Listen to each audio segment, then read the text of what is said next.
Hi, hello Pisces, and welcome to my channel. I'm Bella, and some people know me as Bella the Secret Psychic. And how I work and how I do all my readings is I do them with my spirit guides, because that's how I work. So if you would like to know more about me, just look at the links below, or perhaps you'd like to join my Facebook community. You're most welcome. And if you like this, do share, do subscribe as well. And I'm going to be looking at your love forecast really for the month of April 2017.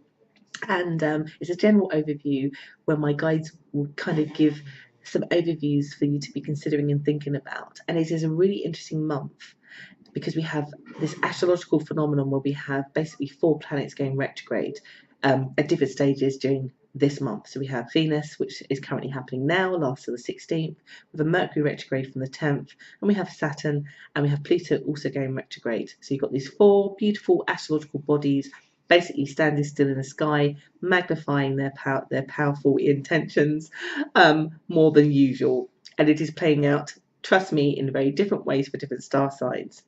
And I think the message to convey to you guys straight away from my guides is to just be aware about how those planets may affect your psychology, how they may magnify your anxieties unnecessarily, but also how it may get you to feel a bit torn. I've been noticing a theme with some of my readings where a lot of star signs feel like they're in the middle of their love life versus other things that are going on for them. And it feels like the start of your month feels a bit like that, sort of, but in a good way. So it feels to me that you are in a content place with your connections, existing or new. You're content. Even if you're single, you are content to be single, all right? Because it's giving you the focus and it's allowing you to actually put your focus on things that are not to do with love so that you don't feel torn. So that's the only difference in the first week. This changes though, but in the first week, you feel very content. That's a very good week to kind of leave your relationship to the side and to really focus on the other things in your life, study, work, other things, okay? You have that space to do that because your relationship connection is not needing the attention, because it is fine, it is good. In fact, they probably need to also focus somewhere else too. So it's all good, all good, all good. But then in the second week, and it doesn't surprise me because in the second week, at the end of the second week, Venus will go forward. It will not be retrograde anymore, but also Mercury starts to go retrograde. Now, Mercury is a planet of doing many things when it goes retrograde, but one of the things it does do is it magnifies the negative of what we perceive is going on in our connections, but also importantly how we perceive ourselves. And that you're in great danger of really shining the light on yourself and really being quite critical of yourself, because where you have been in the middle, or you start to feel like you're in the middle of needing to now give your relationship attention, but also still needing to give the other factors in your life attention, that you're feeling a bit like, how do I do that? But it's only you that's worrying about it, I have to say, because your romantic connection is still fine. It is you that is worrying about, oh no, I must make sure I give them attention, but I can't because I've got to finish this assignment, or I've got to hand in this project for work. But I also know that I haven't seen this person and I'm missing them, but I don't know how I'm going to fit it all in. And you sort of get like this, and you start to grate on yourself. You start to feel not so good about you. Please don't do that to yourself. Do know that it is this Mercury energy sort of impacting you, along with Saturn also, which is, also has its energies attached to work and, all of that kind of thing, that actually is just magnifying your focus on you feeling like you can't do it all, that you're sort of torn. But it is only you that's feeling it, because your relationship thinks everything is fine. All right, they're fine. They are fine. Your relationship, your new whatever, it is fine. They are fine, but you don't feel like it in that second week. Because my guys are almost screaming to tell you you're getting your wish in both areas of your life that you're concerned about, that you feel like you're stuck in the middle. It is fine. It is just this energy building illusions and then letting your ego come out and say, oh, if you don't do this, you're going to lose a relationship. Or if you pay too much attention to your relationship, then you're going to fail in your work, you're going to get sacked. It is just your ego being allowed to have a bit of a dance and a party, trying to use the energy that's happening to kind of bring you low. No, you are going to get your wish. In that second week, I would be saying to Pisces, make a wish on your heart's desire, because you'll actually get it. But for some of you, because that energy, you'll be thinking to yourself, they won't come true. You basically might go into having a pity party. So please don't do that. All right? Please know it's the energies of these 4 astrological bodies moving and shifting and staying still all in this month in a very highly unusual way. Your love life is good. I can't express that enough. All right?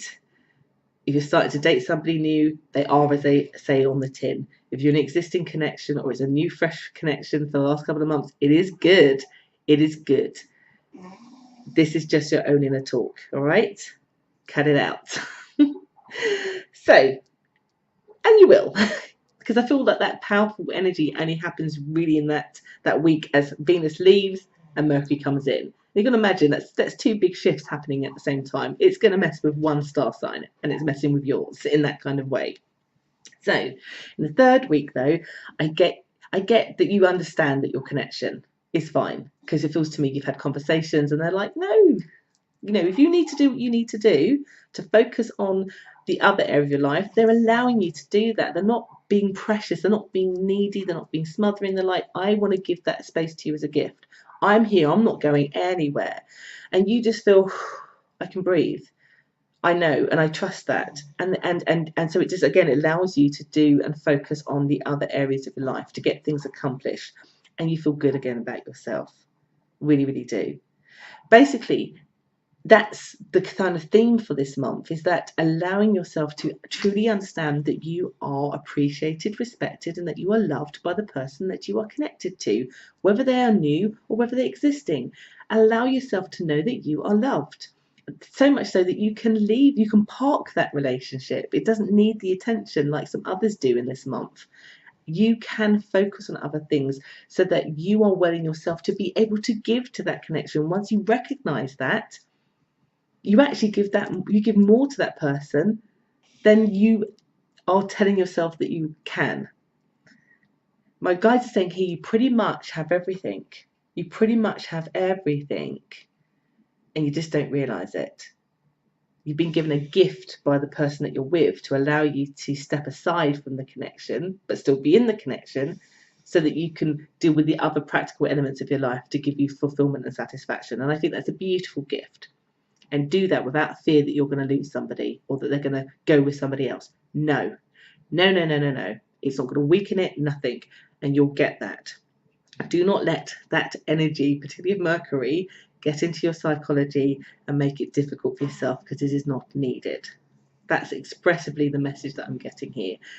But I can't blame you, any of you, if it does happen that way for you, because, like I said, we're having this phenomenon with all these astrological energies standing still, shining brightly, bouncing off each other. Just know it's just the energy. Whew, can't wait till we get to May. But really, like I said, you guys do have it better than you might think, particularly in the 2nd week. Just know and trust that. And if you're in any doubt, stop having the communication with your ego and start having the communication with the person that you are connected to, because they will put you right and you'll feel fine. So I do hope that that's helped you to navigate through April. If you do like this and you do share, do subscribe. Again, if you'd like to know more about me and my services, then look at the links below. It's been a real pleasure to give you a reading today, and I do hope to hear and see you again. Take care. Bye-bye.